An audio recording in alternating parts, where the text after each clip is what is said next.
Guys, so today we got a video that is a little bit different, not normally what I would make and post to this channel, but today we're going to be talking about a special individual, right? So there is this guy, his channel's right there as you can see, Scareticulus, right? So before I say anything, I just want to say that this guy's channel is not he doesn't make 30 videos a day. He doesn't dedicate his channel to hating on the fact that Stu Macher is alive. He has a couple videos sprinkled here and there, but as of recent, he's been making them more frequently, right? And basically, this guy's whole thing is that the character of Stu Macher is dead, right? He believes that he's dead. And he also believes that there's no way to bring him back because it just doesn't make sense at all. And also, I want to add that him and I don't know if they're his friends or people that he's finding online that he's telling to just hop on the live stream or whatever, these random people. They're making live streams basically clowning and joking on the people that believe Stu Macher's alive. And you see, the problem here is that this would make sense and I would actually be on his side, if it was nonsensical, right? He's making it seem as though the people who are diehard crazy Stu Macher fans and that want him to come back, he's making it seem like, those people are kind of off the rocker a little bit. The thing is that I'm not one of those people that are, I could care less. I'm on the side of Stu Macher. I believe that he is alive, but I'm not a diehard where I'm going to go crazy and make up stupid theories and shit like that.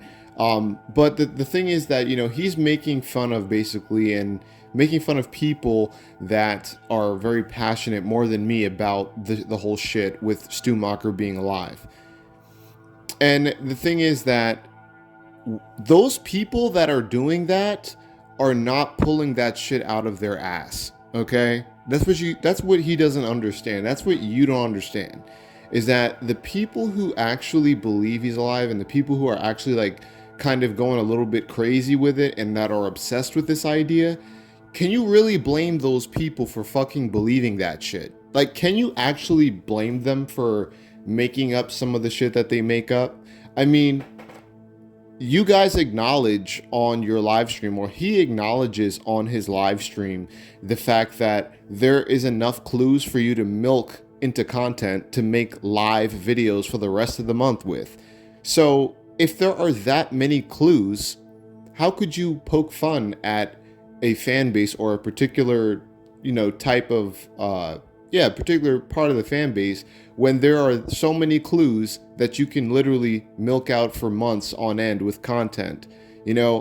That's the problem, that the issue that I have with this guy is the fact that he's making it seem like people are just pulling this shit out of their ass.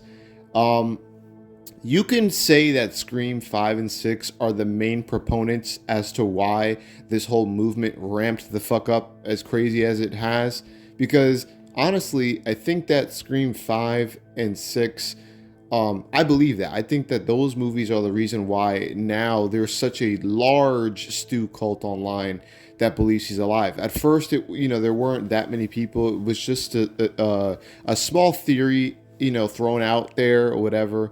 But it ended up turning into, I'd say, the last 4 years, a really big thing. There are actually people craving something scary who aren't fucking psycho or who aren't retarded, right? Really good people, nice people, people who have common sense that will actually, fight tooth and nail to tell you that they believe Stu Macher's alive.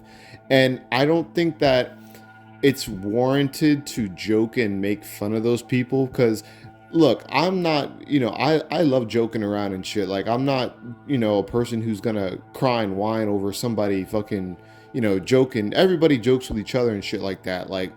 My point is that it's just that it seems as though he is trying to make it seem like this is an imaginary psychosis that people are just making up out of nowhere.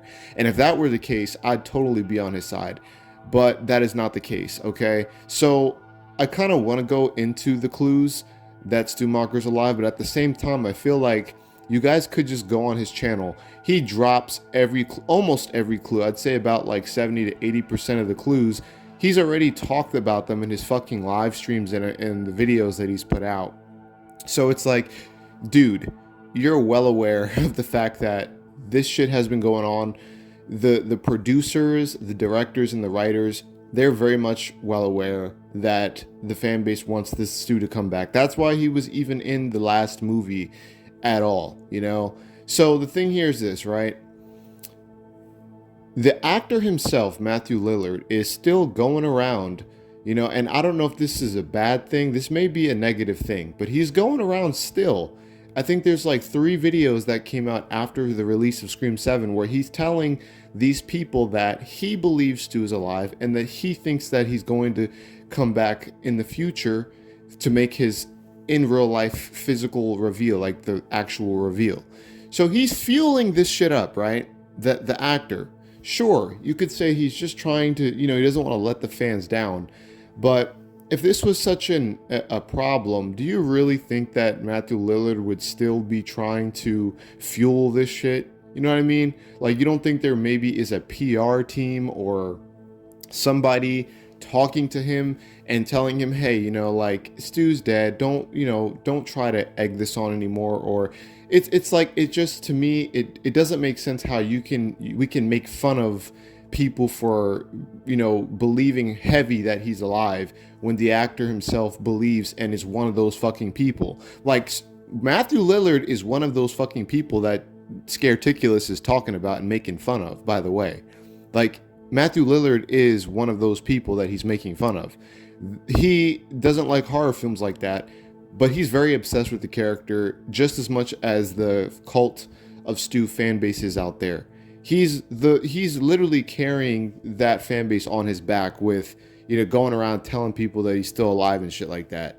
So take it however you want to take it, but my thing is, there are way too many fucking clues that were injected from the producers, writers, and the studios for you to sit here and try to clown and make fun of people that, you know, believe he's alive. I see comments under this guy's video and under other stoothers, I guess you want to call them, you know, videos talking about Stu's dead, give it up, you're retarded. You know, it's just like a lot of negativity, you know, and he's got this other fucking no-name dude with a ski mask on this particular live stream too, you know, talking shit and joking around and shit. And I have a feeling, I think I know who the fuck that guy is under the ski mask. Like, I actually know that dude. Like, I know him. So there's no hiding behind a fucking ski mask, bro. I know who you are. I dead ass know exactly who you are. It's actually kind of funny. But anyways, you know, it's funny how we're taking shots and making fun of people that believe this shit, but yet, you know, Scream 5 and 6 have dropped so many fucking Easter eggs all over the fucking place, to the point where it's ridiculous. You know, people wouldn't even be able to take it this far if the studios, writers, directors, and producers weren't, you know, dropping so many fucking hints like this. You have the question mark next to Stu Macher's face in Scream 6, right? Dermot Mulroney or whatever he is, that the killer in 6, the father, the military dude, that motherfucker right there never ever confirms that Stu's dead. That's just a random one out there, right? You got his daughter Quinn Bailey faking her death, and she's supposed to play the role of, like, you know, she's obsessed with Stu, and she has his mask, and she faked her death just like, you know, Stu Macher. That's what they're trying to tell you. It's like they have sprinkled a shit ton of shit over this franchise between the last 2 movies. And the thing is also, I want to add that obviously he knows this already, the fact that Stu was actually supposed to come back anyway. Wes Craven wanted him to come back, which means that in Wes Craven's mind and in Kevin Williamson's mind, he did not die from the TV electrocuting him. He was still alive after that incident. So, you know, even with that being said, and with these motherfuckers knowing that shit, they're still acting as though, it's something so irrational and psycho, like there is some type of psychosis over the fandom and that we're crazy for believing Stu Macher's alive. No, that's not the case here. We have to, point accountability where it should be pointed at. And if it bothers you so much that people are, fucking believe that he's alive, and you're mad because in your mind you think it doesn't make any sense, you should be blaming Guy Busick. You should be fucking blaming Kevin Williamson. You should be mad at the people who are producing, writing, and directing Scream, because the franchise that you believe that it is in your mind is clearly not what they think in their mind. So you could play devil's advocate all you want, but the thing is, even with you doing that and trying to play devil's advocate, it's not helping you either, because the studio, they don't see Scream the way the fans do anyways. So you could say all this and then they could bring him back. You see, the only thing I partially agree with is the fact that it does kind of, bringing him back is a little bit far-fetched, okay? Even though I believe he's alive, I think bringing him back needs to be set up the right way. And I think this guy over here is just not open to the idea at all, right? My thing is this.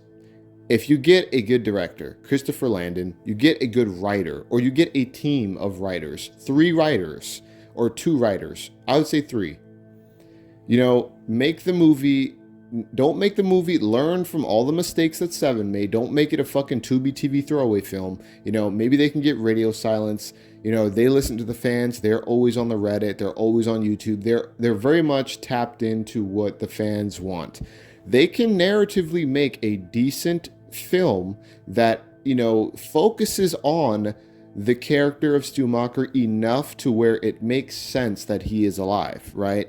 They can do it. They can make a 2-hour and 10-minute Scream film, and they could, if they really wanted to, they could write one hell of a fucking Scream film with Stu being alive, and it would actually make sense. They could also kill him off in a way that still is respectable and that doesn't disrespect the first film. It's possible. It can be done, and it actually would make sense. It would make sense if he did. In my opinion, if he did come back and they had a great team of writers, right, they could easily explain the fact that he's in a mental institution just like they did with 7, his name being changed. They literally laid the groundwork. Sydney herself in the movie says that would be the better story. So the thing is that they want to bring him back, but they don't want to disrespect the first film, which is why I say they need good writers. If they get good writers, they can bring him back without disrespecting the first film. And I honestly think even with pretty half-decent writers, they could do a great job. They would just have to do it in a way that is original and fresh, and that isn't like how they did with 7. It can't be the way 7 was. It would have to be more driven based off of narrative and story, and less of just boom, boom, boom, next scene, next scene, next scene, So I do partially agree with the fact that he says it's a little bit, doesn't make sense. But I also, disagree with the fact that it can be done perfectly. It can be done perfectly. It can.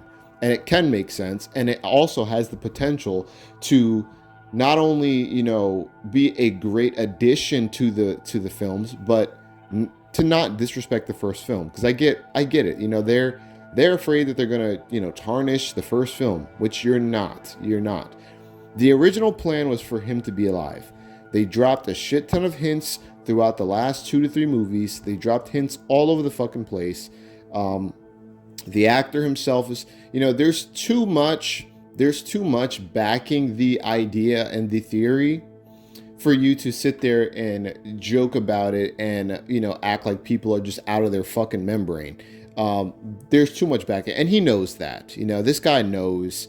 He knows that there is a lot of energy and a lot of movement around this whole thing. This is not just like a random, thing. There's a lot of fucking backing behind this shit, to the point where the fucking writers and producers brought the fucking dude back for 7. Like, that says a lot, because that doesn't really happen that much in movies.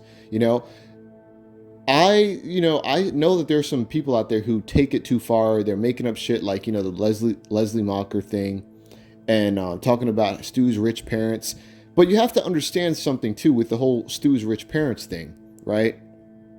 I don't think that was even pulled out of people's ass either, because I think that if you go online, there's actually a character. I think there are character profiles that you can look up online for Scream, and Stu Macher's parents are referenced online to be wealthy and to have money. So when people say the whole idea with like, oh, his parents probably paid off, the police or something like that, that's an angle that could very well be taken. It's not far fetched. It's an angle that can very well be used. If they do it right, and it would make sense. My personal idea is that I would just do the thing that 5 and 6 were building on with the fucking subreddit. Remember in Scream 5 when the Ghostface called and said, he was pissed off because Tara didn't mention Stu Macher. He sounded pissed. He was like, Stu Macher, and he was like all angry. Yeah, that's another thing that you can blame the directors and writers for, because they did that intentionally. Okay, they did the shit intentionally to make you think somebody was behind that subreddit. You know who. All right. My personal idea, like I said, getting back to that, is I would have the subreddit idea continued from 6. I would have a bunch of different Ghostface killers running around town on Halloween, to where whoever's the focus, Tatum, Sydney, they don't know who's Ghostface and who's actually a regular person. I would have blue Ghostface masks, yellow Ghostface masks, purple Ghostface masks, silver, like Mortal Kombat, a bunch of different masks. It would be Ghostface galore. And what I would do is I would have Stu be the leader of all of these different Ghostfaces, right? And that's how I would personally do it. I think that with the distraction of having other ghost faces and having the actual cult established, right? They could do it a meta idea where the Stuthers are actually Ghostface killers, and they are a cult that believes Stu Macher is alive, and then Stu Macher reveals himself to be alive closer to the end or the mid of the movie, or whatever you want to do it. There is a great story to be told here. And unfortunately, this guy doesn't see that. I've seen a good chunk of all his videos. I know it says I only watched 30 minutes here, but I watched this whole thing. And it just kind of irritated me a bit, because this guy is so fucking like nonchalant with it. He dismisses people that think Stu's alive as if it's such an outlandish idea, when you have the writers, directors, creators, who are very much tapped in on the subject. And they're still on the low, dropping hints and shit, and they won't confirm that he's dead. You can say that they confirmed that he's dead all you want. They never confirmed that. They never confirmed that he's dead. The ghost faces in the end of 7, sure, that fucking bald motherfucker Ethan might have said he's dead. But honestly, why would you even shoot an alternate ending, right? Sure, people said it didn't make sense. Okay, if it was something that was that far removed from reality, they wouldn't have gotten the actor back. They wouldn't have filmed something with the actor like that. Okay, that means that if we do get a DVD box set, that scene is probably going to be in the DVD box set, and I would consider that canon, wouldn't you? I mean, I would. So yeah, I'm done, ranting on this shit. It's just the fact that this guy, I know he's going to continue to make more live streams and shit like that. And he's going to talk about, how crazy it is and how dumb it is for Stu to come back and how it doesn't make sense and yada, yada, yada. But the thing that he's missing is that you shouldn't be directing that, frustration that you got going on at us. I believe Stu Macher's fucking alive, but you should be directing that anger at God Busick and your boy Kevin Williamson. Because even though Kevin Williamson thinks that he's dead, obviously, he doesn't believe in it 100%. I mean, I don't get the vibe that he does. I think that Kevin Williamson was just 50-50, and he's very sensitive about messing with the original movie. And by bringing Stu back, you risk messing with the original movie. And like I said, it can be done. It can be done. Anyways, guys, no hate to this dude or whatever. No hate at all. He has a small channel. I like his opinion on a couple things. I know he mentioned that Tobey Maguire was the best Spider-Man, so that's brownie points with me. I fuck with that. Nowadays, you saying that it gets you kind of like fucking butchered. I don't know why that is, but I do think shout out Toby is the best Spider-Man. Uh, check out his page, I guess. But I really fucking pissed me off that this dude is just sitting here clowning, like making fun of people who believe in the Stu Macher thing and calling us crazy when you have so much content that your ass can sit there and make fucking live streams talking about clues. That just goes to show you how many fucking clues are left behind. And it's just pretty ironic to me. Pretty fucking ironic. But anyways, guys, that's all I got for y'all. Let me know in the comments, what do you think about this guy? What do you think about the whole Stu thing? Do you think he's dead? Do you think he's still alive? Do you think they're saving him for another movie? And also, what do you guys think about what I said about, writers being involved if they were to bring him back? I do think that they need superior writers. It cannot be a mediocre, thing. It's got to be a well thought out, well written film. But anyways, that's it. That's all I got for y'all. Peace out.